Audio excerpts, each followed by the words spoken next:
Okay, thank you, Raghu, Pranam, for coming Um, and joining in this conversation.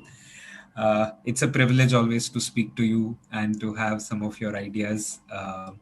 And this is a part of a series of conversations around exploring the idea of the center, the idea of what is it to discover one's own center and maybe even to birth a centrist movement in this country. What would be the core of it, core ideas behind it, and so trying to reach out to people whose thought can power this, whose thought can inspire this, and in that context, reaching out to you. And I just want to directly start with the conversation around the center because when we yeah. had spoken, you had a very different take on it. So maybe Raghu, what is the center and what is your warning about using center? Okay. Um, let's look at these ways of categorizing things first to start with. Hmm, hmm, Right. Now, one of the problems in these kind of categorization, left, right, and things like that, is these are very linear, binary ways of categorizing. hmm, And I think it's an extreme oversimplification of the complexity of human existence. Yeah, that is one. Secondly, if you look at the history of left and right and things like that, it doesn't have a very glorious history. It started off in France, if my understanding is right. yeah, yeah. And it referred to the gentlemen on the left and gentlemen on the right. And the gentlemen on the right were all people who were well dressed and maybe had a bath or they didn't have a bath, but they had perfumes. And the other half, didn't have this, and they were, a little more from poorest sections and so on. Hmm, So this is an overgeneralization, first of all, and secondly, a meaningless way of looking at it, right? And looking at debate as A versus B, and all of these things are all very simplified ways of looking at the world, hmm, hmm. right? So in that, if you say center, it means nothing, right? And if you go to Aristotle and things like that, they say the middle has no meaning at all, Hmm. right? So there's this famous excluded middle and so on Yeah. in the discourse, right? So these categories fundamentally don't make sense, right? So how do we look at this whole thing then? Hmm, hmm. Yeah. So there are a number of ways of looking at it. Okay. Now, one way of looking at it is to look at what are the key, um, frames and paradigms of thought Mm-hmm. that are around today, right? So there's one paradigm of thought, which is scienticism, which is bad science. Now, what is bad science? Bad science is the way the tobacco lobby or the pharma lobby or the plastic lobby, or the pesticide lobby uses science to spread ignorance and to attack good science, right? There was even a film about tobacco talking about how when the first clear evidence came, Hmm. which was linking tobacco smoking to cancer, how the tobacco lobby got together and said, how do we use science and propaganda to make sure that this new discovery linking cigarette smoking with death can be dealt with? Hmm. So, what did they do? They used the methods of science, okay? And they funded research into all kinds of possible connections. Let's say if one paper said tobacco is linked with lung cancer or tobacco is linked with something, they funded research on every other thing, okay? ostensibly to create more science, which is what they propagated. They went to the press and said, "We are such nice people. We want to find the truth. Science is going to find the truth for us." And they funded research so that the whole question is obfuscated. And you say it's inconclusive. And this method has been used over and over and over again. Okay, it's been used pesticides versus bees. Then there's this whole study of plastics, okay, where trace elements of certain kinds of chemicals cause huge problems in people, right? So all of these things, people have used the same method. Okay. So what is happening? You have good science, and then there are ways in which the method of science is used to defeat the purpose of science, which is to discover the truth.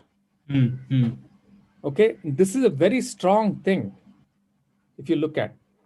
Okay, so what, like let's take another example to make this more clear. Yeah, you have an environmental problem. Okay, where I'm living, for example, yeah, in Nilgiris. So what happens? A study is started where there is a very clear evidence. Gadgil and people like that studied this place and talked about ecodiversity, the importance of this area in terms of water, in terms of seed varieties. A whole lot of things were studied. What happens now? This study has to go to the politician, because you cannot save an environment just by studying and saying this is the science. Some laws have to be passed. Okay, so some other political processes and policy making has to come in if you actually have to preserve an area. The moment you go there, you've got into political power, you've got into money power, and a whole lot of things. So immediately what happens, some other studies are triggered and things like that happen. And then there is the whole lobby of people who want to cut down trees and put tea or this or that, or plantations, all kinds of other things come in, right? Which obfuscate the reality of the truth. And they use the same method. They use graphs, they'll use this, they'll use that. So this is one very strong thing happening in the world today. Yes. Right? And then what does it do? You take yoga. Right? Now, yoga has to do with consciousness. It has to do with deep processes in the mind and so on. Right? You go and see what kind of research is being done in yoga. It is only superficial stuff that says, do this, oxytocin level goes up, do this, something else goes up, and trying to use people's idea that science somehow tells the truth to do research which is fundamentally not scientific. Right? Human beings are not statistical things, and there's such a complexity in the human being. I'm not saying that asana practice does not lead to positive health results. But in looking only at this band, what have you done? You've reduced human beings into objects. You've reduced the entire range of inner reality, consciousness. All of this is not measurable, right? And you slowly get into a discourse which converts something which is a very deep inner transformational process into a consumerist thing. Yes. Using science as a logic to sell. So this is one huge chunk of the mind, the way the mind is being used today.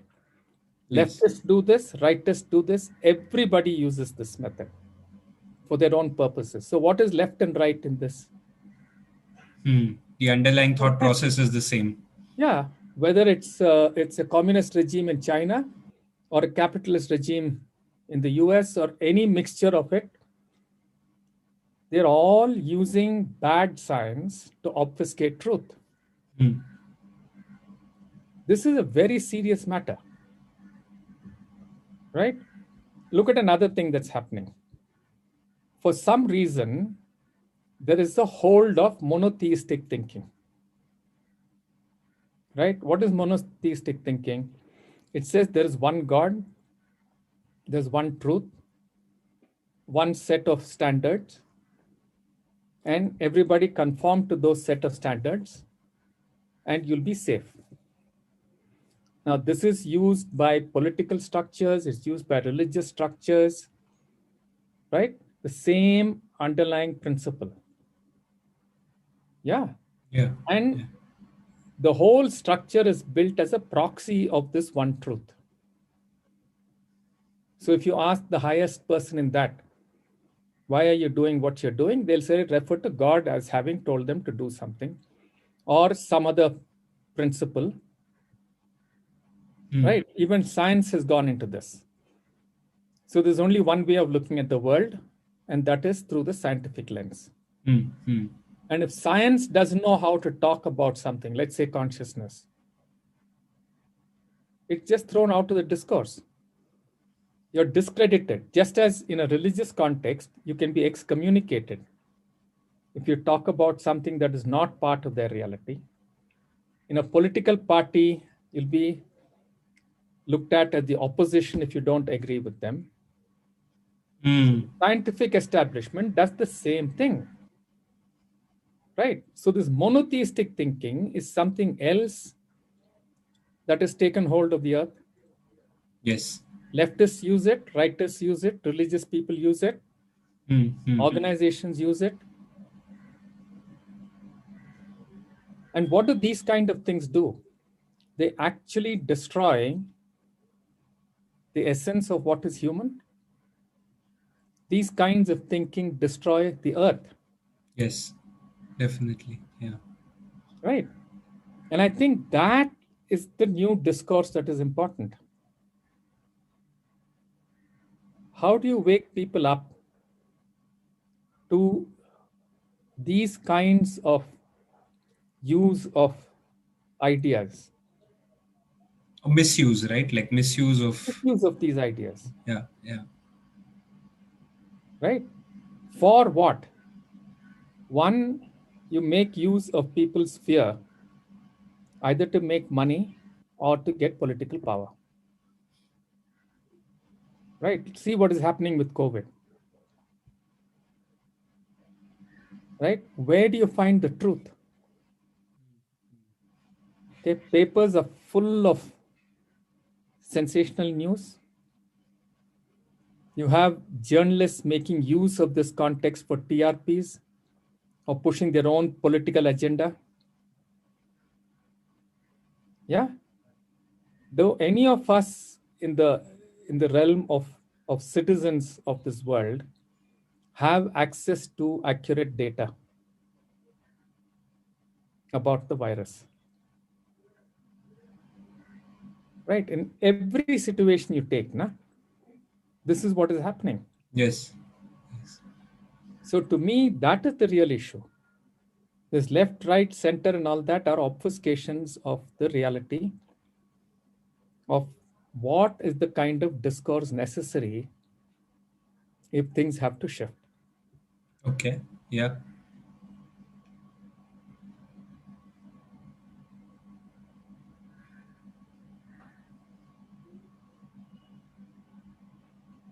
So one part of the discourse you already named, which is to make these processes visible and their destructive impacts visible. You also laid out the problem in a way, Raghu, in the sense that truth is so hard to discern. And we put like Satyamev Jayate on top of...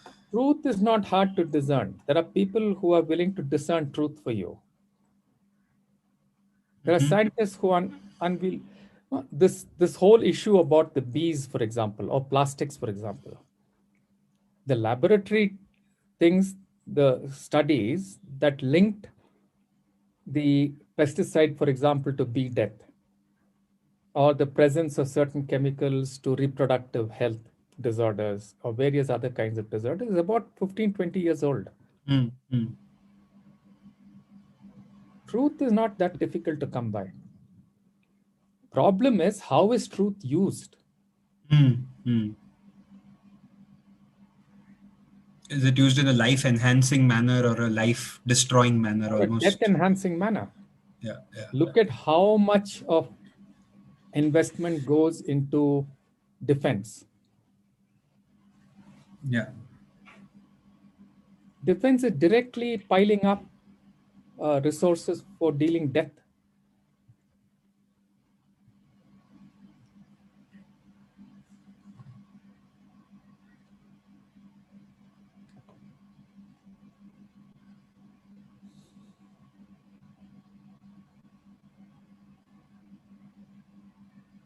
So my contention is that a lot of the discourse that we are seeing now is actually a collusion, either consciously or unconsciously, to not ask these fundamental questions that will change the way we live.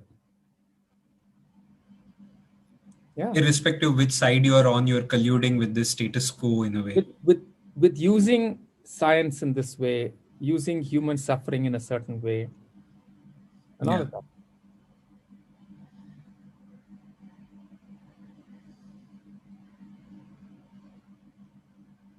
And so you're saying that rather than a position like center, the real question is how do we disrupt some of these ways of thinking first, or that's the work.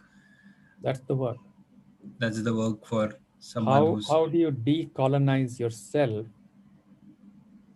decondition yourself in a way that there is some possibility of discernment?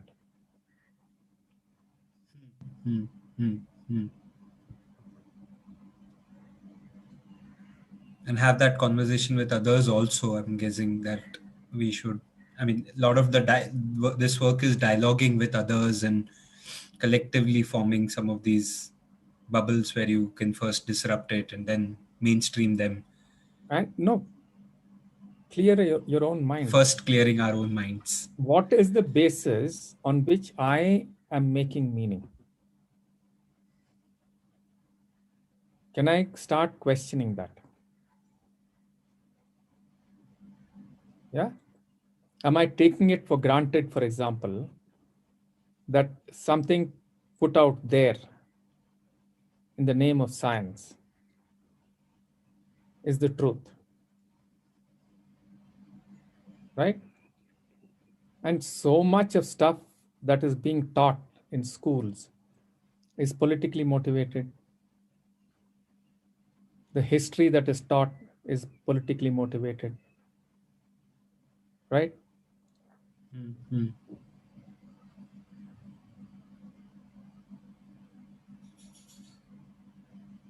So how does this happen? Yeah, for example, I was reading recently, a kind of almost like a lament, of the Native American. Okay. So this was a small little episode that they talk about, right? So there's this person who thinks that he's done a great job of creating a museum, okay, of a certain tribe that lives in that area, and they take the tribal elders and show them the museum. It's 12:30. And at the end of looking at all of that, these elders are asked, what do you think about the museum? So one of them says, looks like those people lived interesting lives. Right? You understand the sadness of this, no? So that tribe has been exploited. Its lands have been taken away. And some American professor's lens of what that tribe is all about and the meanings of existence of that tribe is put up. Right? So what happens to those people? Yeah. What's the reality of those people? What are you doing? So here you've obfuscated the violence of genocide, the reality of colonization, and valorized it by putting up some museum. Right? This kind of thing is going on in so many areas. The name of modernity. That's another huge, that's the third peg. Yeah. This idea of modernity.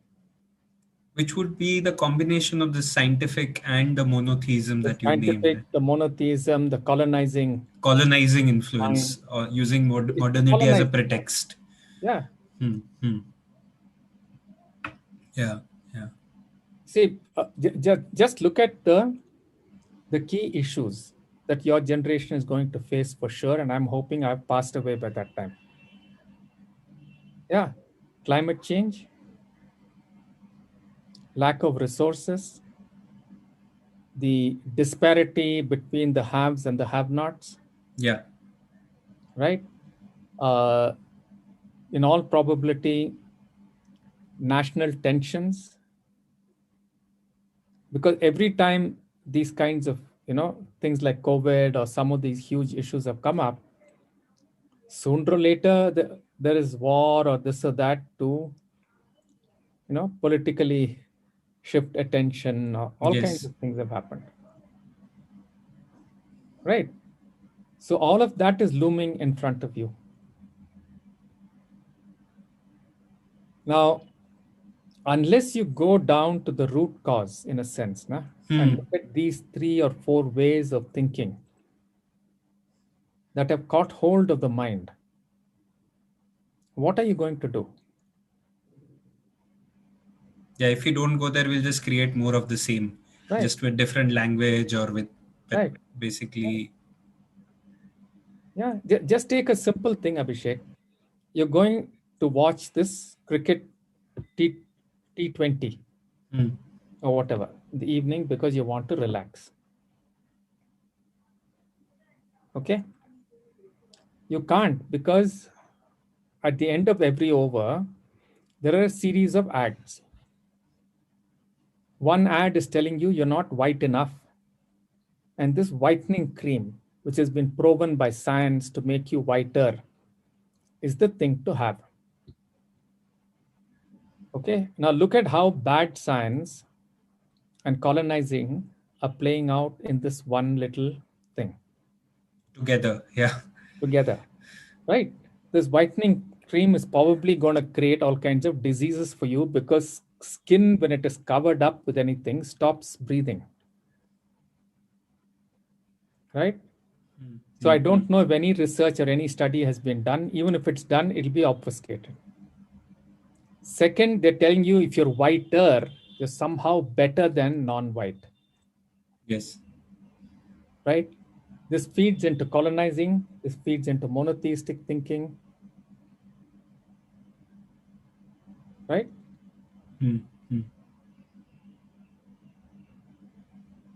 Or there'll be an ad about education. Yeah? And what it says about education, if you look at it carefully, it is saying, not that I'm going to educate you so that you discover how to find the truth or any such thing. It is saying, how are you going to get trained to fit into the job market? Yes, yes. Yeah. Right? Half the American universities are funded by industry lobbies. Yes, yes, yes. They're trying to bring that into India. Yeah, private education, this, that, and the other. Yeah, yeah. So where do you go to get educated? Yeah. I would also add one more, Raghu, which is coming to me, is even the act of watching a cricket match. Firstly, cricket not being a domestic or native kind of our own thing, but Not also the act anymore. of being Now a it's ours. spectator. Now it's ours, man. But the act of being a spectator, I'm wondering, versus participating in life, I feel like Netflix or this increasing entertainment and just taking a spectator position and becoming comfortable, I feel somehow is affecting participation Yeah, in of course life. it is. Of course it is. So, what does any monotheistic thought actually demand of you? It just Compliance. demands compliance and obedience. Yeah. Yeah. So, how to make you obedient and compliant? Yeah, it's there in one very interesting film, either Ben-Hur or Gladiator or whatever. Yeah, there's a whole problem about people getting restive. And there's a discussion between two people, two senators. And then one of them says, give them the circus. Gladiator. Yeah. I think it was Gladiator? Yeah. Gladiator. Yeah. Just Yeah. give them the circus. Yeah. These cricket matches are the circus. Hmm. Hmm. We're still using these kinds of things now, which have proved so effective. This left right is also very, very old, cheap thinking, Hmm. Hmm. Hmm. which is for me to come and tell you, you're the oppressed, this guy is the oppressor, without telling you very subtly that I'm the savior, come to me. Hmm. Hmm. Yes. So I create the binary out there. The reality is not just oppressor, oppressed. The reality is oppressor, oppressed, and savior. Hmm. Hmm. I am your savior. Come to me. Hmm. Hmm. Hmm. Right? That's getting played out in politics. That's why leftist and rightist. So that gets me in touch with the fact that maybe the attempt to be centrist might actually be a disguised savior attempt, which I may myself not be in touch with, to say, okay, come here, if not there, here. And what you're saying is, no, that is still thinking on the same plane and in the same paradigm, doesn't Exactly. disrupt something deeper. It does not disrupt the current paradigm. And the current paradigm, which has actually been around for a long time, okay, a few thousand years or more. There are very few places where the Upanishadic type of questioning Hmm. has been valued and kept as a very, very critical, important thing. So what would be this type of questioning, Raghu? Would it be dialogue? Would it be what, like? Fundamentally, see, if you take any Upanishad, what does it do? The structure is very, very similar of all the Upanishads. The structure is very similar. Some young person will come and ask a question to a teacher. Hmm. The teacher does not say, this is the answer, take it from me. Hmm. The teacher says, go and inquire and find out. Hmm. So the person inquires and comes up with a certain insight. So if there is another question that comes out of it, the teacher again says, go and inquire. And then there is some discussion about what has been discovered. Hmm. Hmm. Which is why there are comments about the Upanishads from these people who want everything in order, everything perfectly. This thing, there are a lot of contradictions inside the Upanishads. Sure, the content will be different. So if I ask you to meditate on a question that's very important for you, you'll think about it and you'll come up with an answer that you're capable of coming up with. Right? Now, if I dialogue it with you and try to understand your answer, help you understand it better and so on, it's one kind of an exchange. If I come back, after when you come back, I tell you, no, you got it wrong. This is the right answer. Right? Then it'll be consistent, no? Then all right, Get it. have So you're only saying the same the this thing. Every time you say contradiction. something else, I'll I hear debate you. you and tell you you're wrong. This is what it is. Yeah, yeah. I hear you. Yes, Now, yes, yes. why is the Upanishad consistent? Because it values inquiry. It values the pursuit of truth, not the content. The content is going to keep on changing. But Right. it values questioning, it values The process. doubt, it values the process of deeply thinking about things.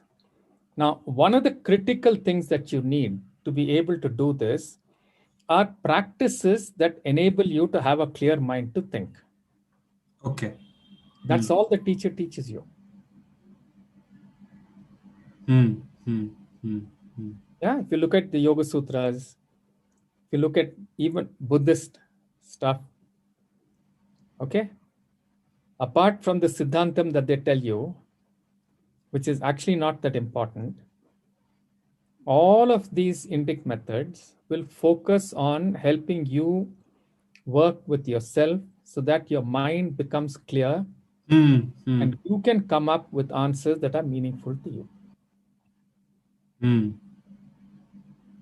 Right? Now, when you do this kind of thing, a few things are guaranteed. Right? If you start becoming truly introspective, yeah, you will understand responsibility. You'll understand compassion as a byproduct of your intense focus on discovering what is the truth of being human, what's the truth of the world, and so on. That inquiry will lead you towards greater and greater responsibility for yourself and for other people in the world.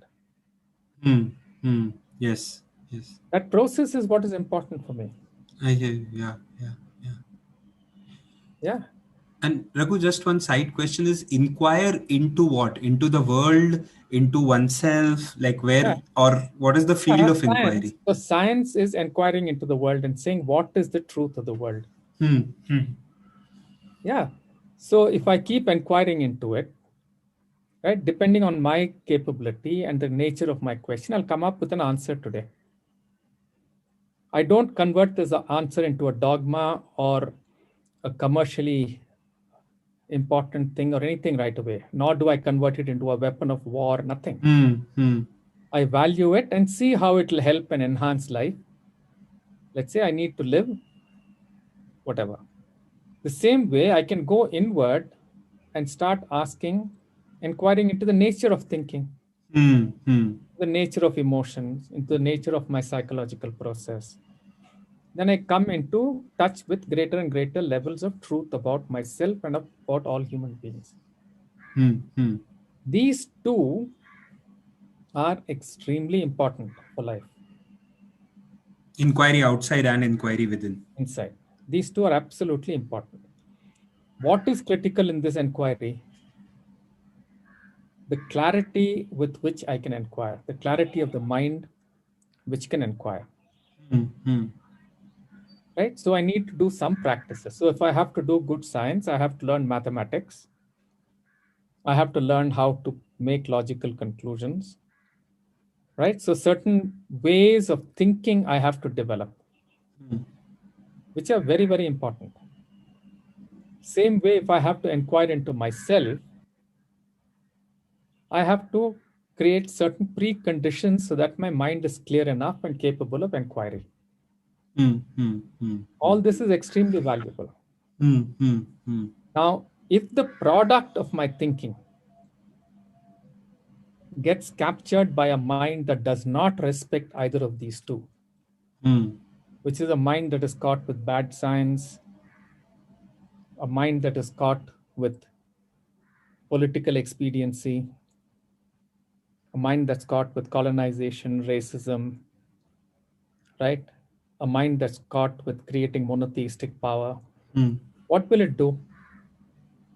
It will simply take the products of this kind of inquiry and convert it into utilitarian stuff. Commoditize them, yeah. Commoditize it, use it as power, use it as the basis of making money. Right?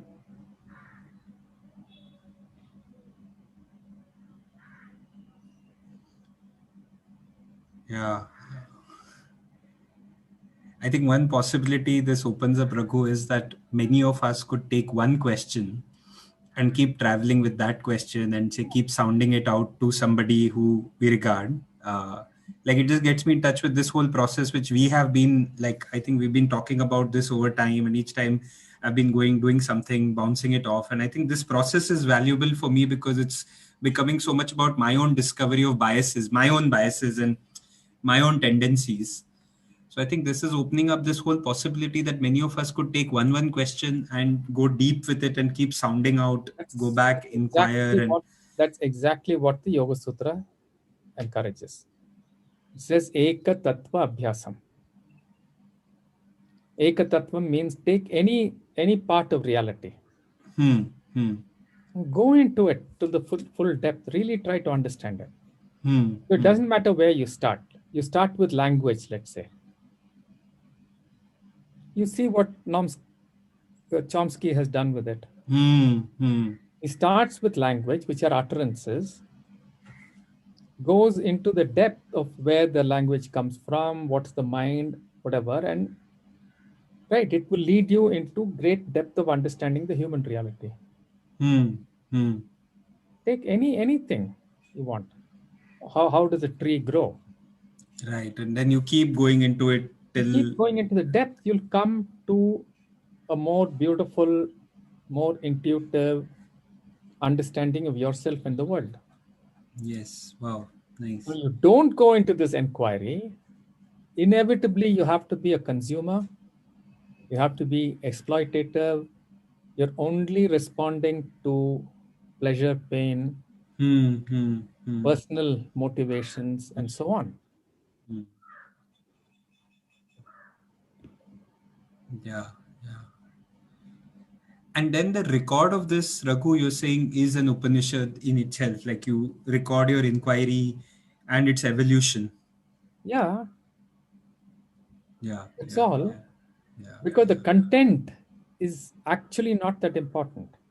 The content is completely contextual. Yeah.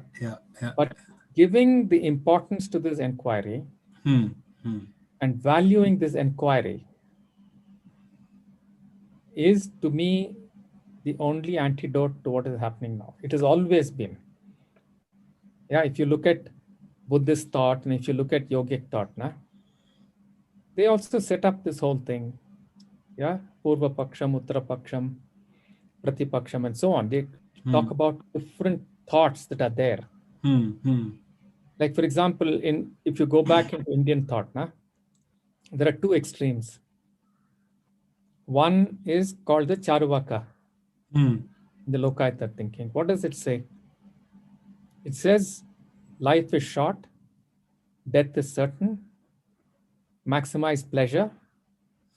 What do you need to maximize pleasure? You need power. Go gain power, defeat fear, and enjoy life. In short, this is what it says. It's got a rishi. Shukracharya was teaching this. You have on the other side, you have the theories of the other world and doing various kinds of karma and things like that for the other world. Right? Now, yoga, Upanishads, the Buddhist thought oppose both. This will lead to monotheistic thinking. Though in Indian Vedic thing, it has not led to monotheistic thinking, but this is the basis. A priest will come and say, you don't know anything. I know God is talking to me. If you don't listen to me, God will send you to hell. Yes. How do you know? This is the book. God told me, I've written this book. This is God's truth. Right? You dare not oppose it. Why? If you oppose it, you'll go to hell. If you follow it, you'll go to heaven. When will you do that? After you die. Right? So in various ways, these two things have a great continuity even till today. Yes.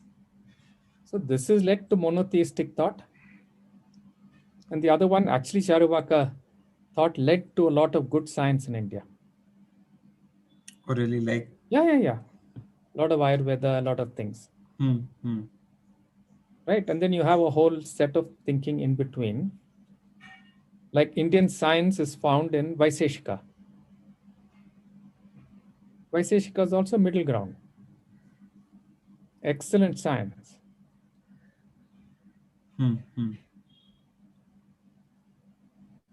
So you're saying there is a whole range of thought streams that have been present, and inquiry is the constant process that has Inquiry is one re-energized the society. process that will constantly re-energize, give you hope for the future, and so on.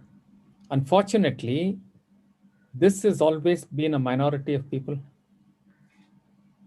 Power, political power, economic power is with people who neither understand science properly, nor understand mysticism properly, nor understand inquiry, and are fundamentally creating power structures.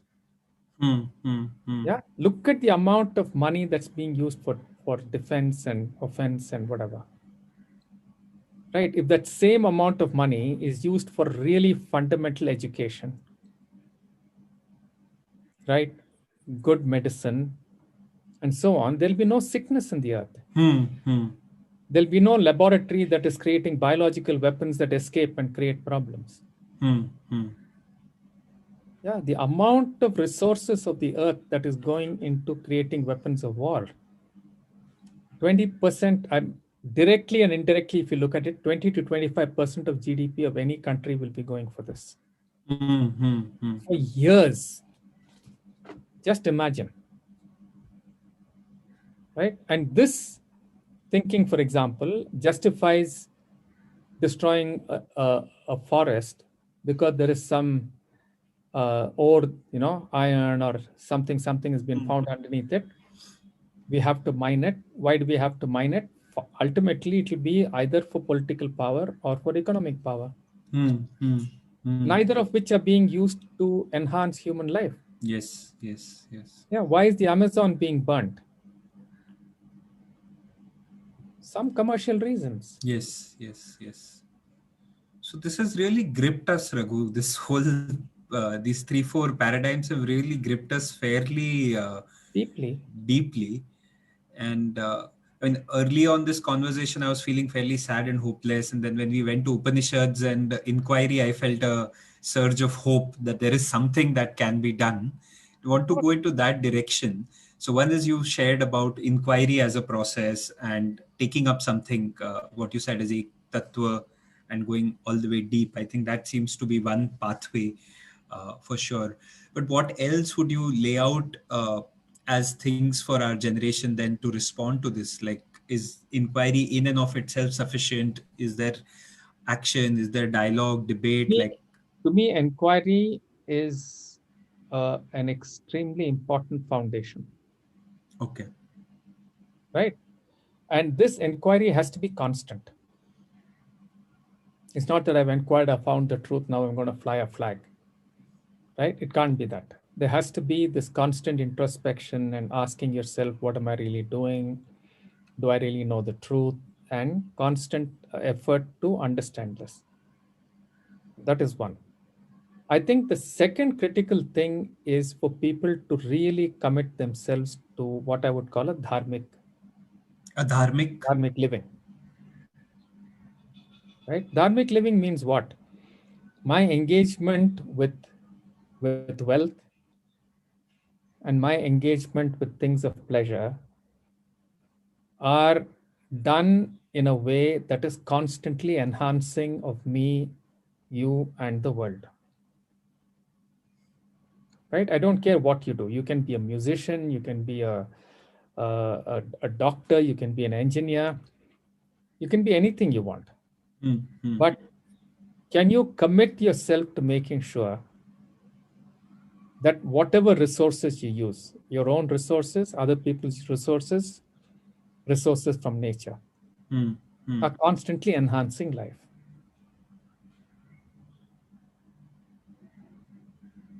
And I think you have to call it out when people are using knowledge, using other people's resources in a way that is not enhancing life.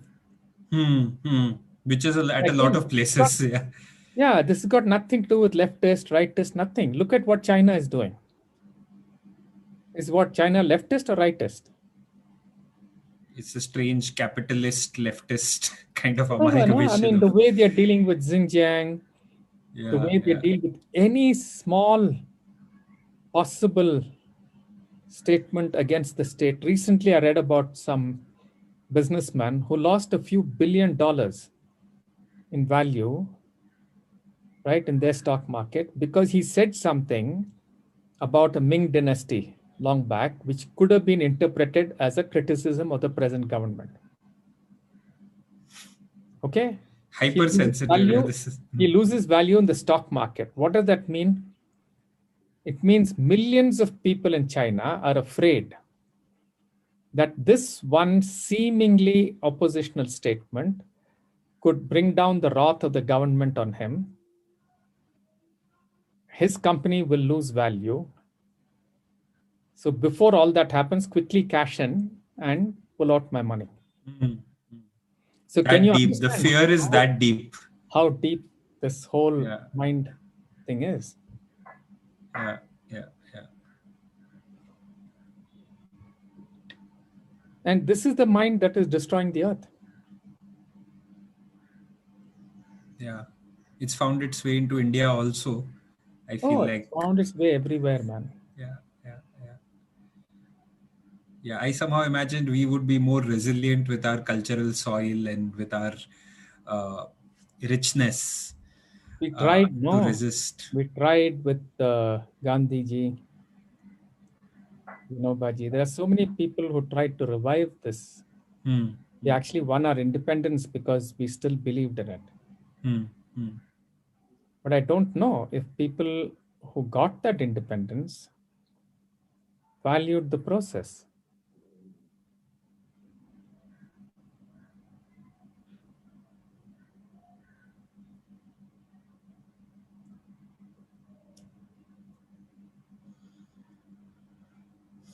Hmm.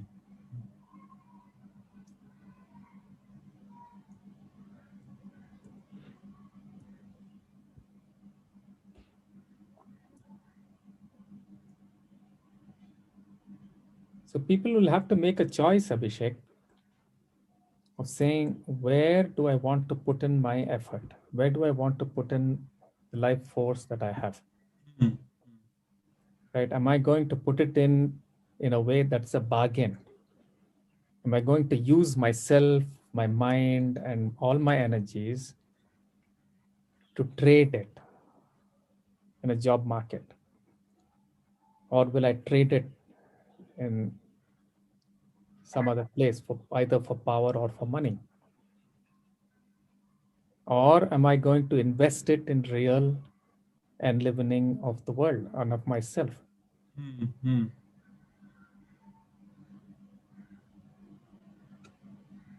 See, till a few generations back, you could always go away from this world if you didn't like it. Now there's nowhere to go. Hmm. Hmm. Yeah, apparently people went to America long back for religious freedom or something like that. Right? And the worst massacres of the American Indians happened at the hands of so-called pilgrim fathers or whoever on the East Coast.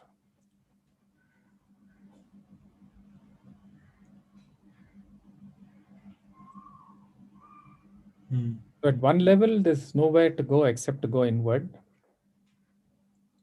discover your truth, stay on the journey of discovering your truth, and stand up for it. Hmm. 13 hours. Hmm. Hmm. And I'm not advocating one more revolution. I'm not advocating one more flying of a flag. I found this truth. Let me fly this flag. Hmm. Yeah. Just increase this possibility of honest dialogue, increase the possibility of honest self introspection, of science. I think good science is really, really important. Hmm.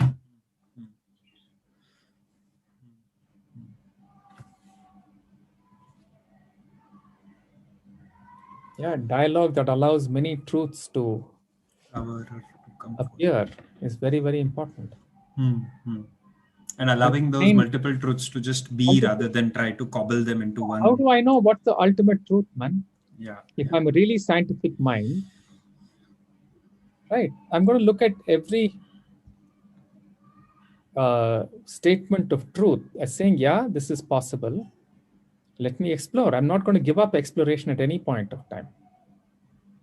So, a truly scientific mind can never become dogmatic, it can never become exploitative. The same way, a truly introspective mind can never become power crazy, it can never run after power. Hmm, hmm, hmm. So, I think, if you want to look at what might be an alternative, it is really valuing these three things: valuing good science, valuing deep contemplation, and valuing dialogue. Hmm. Okay. Hmm, hmm. So, few final inquiry questions, Raghu, Yeah, because I know it's been an hour. Uh, so, this conversation, Raghu, is also in context of something called the fellowship that I initiated and reached out to other peers around me with just two questions saying, are you committed to inner and outer change for life in spirit? And are you willing to walk together?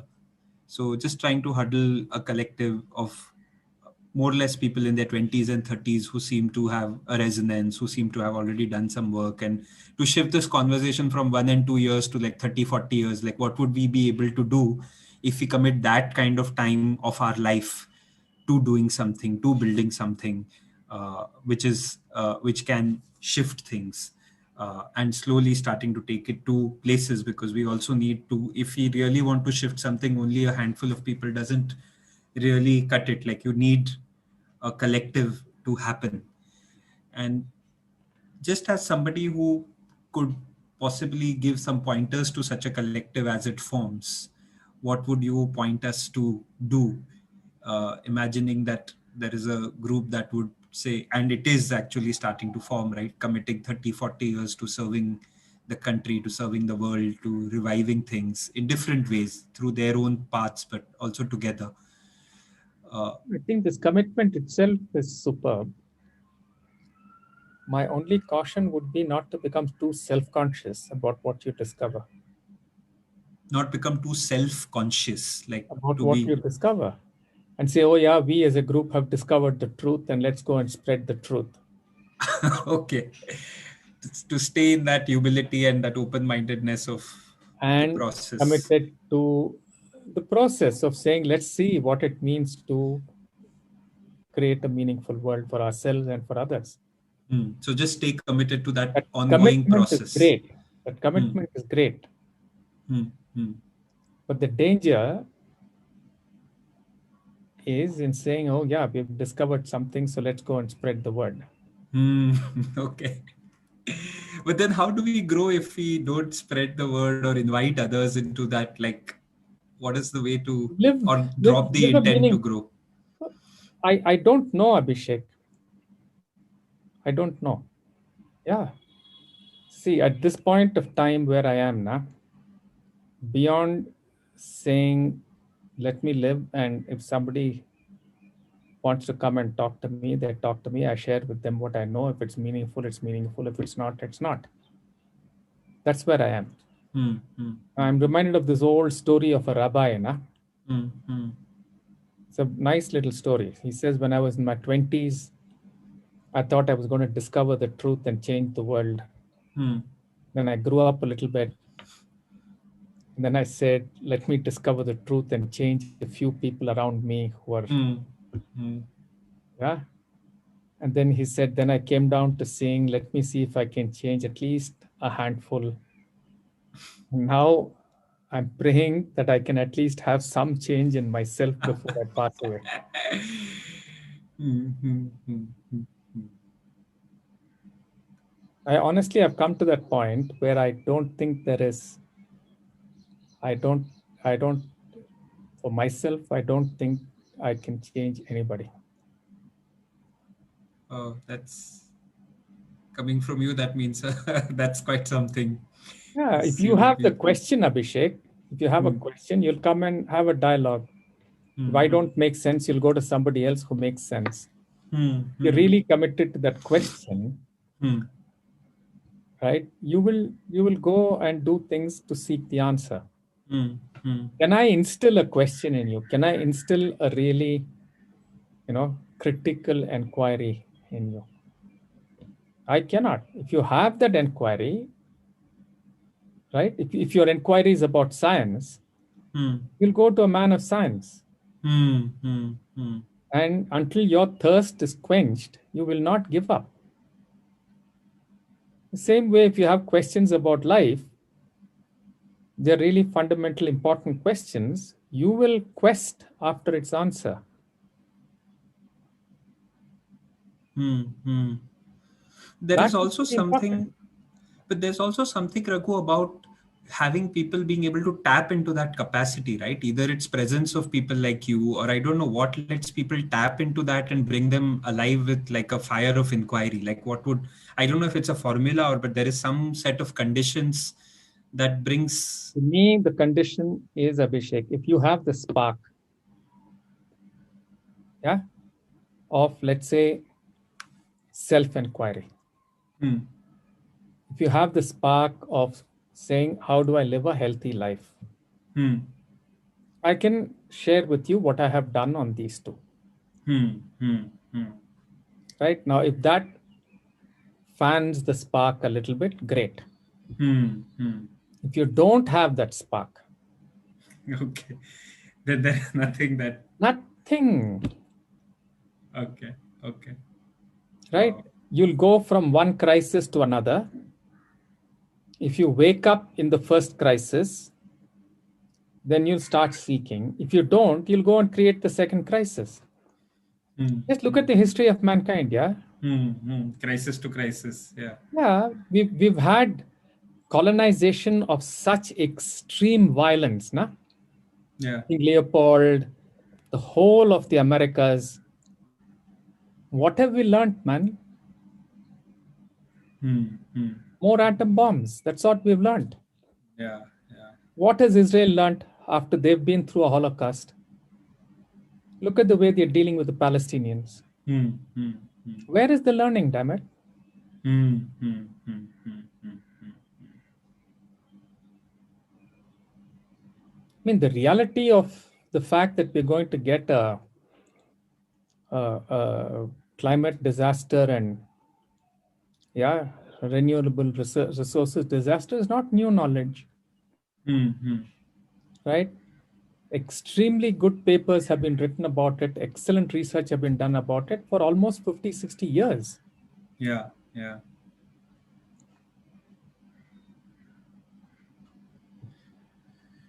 That's true. So the spark you're almost saying is a prerequisite, and then if that spark is there, then you have clearly said that how to live a healthy life and the journey of inner contemplation are two areas where somebody with a spark can come with you and dialogue. Yeah, And I'd be happy to have a dialogue without claiming any, I mean, maybe I'll talk sense, maybe I'll talk nonsense, but I'm willing to talk with you. lovely. Wow, But that's amazing. if you come to me with a question, how do I make more money? I don't know, Baba. Hmm. I'm not interested.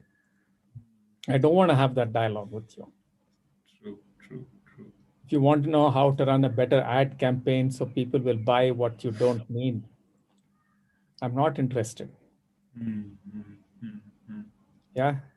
If you want to talk about how to create a political party and win an election, I'm not interested. Sure, sure. Wow, I hear you, Raghu. So thanks for putting that out. Yeah, I still feel though there is something I'll come back to you with because there is definitely some invisible field which allows for transformation to happen. I don't know whether it's in your presence or is it the spaces you create, but there's definitely something there. I don't know what it is, but there is. That I know that there is.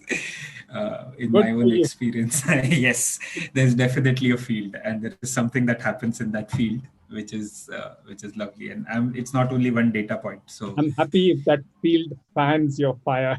yes, it totally does. It totally does. And it's a regenerative fire. It's not something that gets quenched. It comes back with newer questions. So I'm very fortunate to have you to dialogue with and to take back new things and so on. So great. So anything else in closing, Raghu? Thank you so much for this conversation.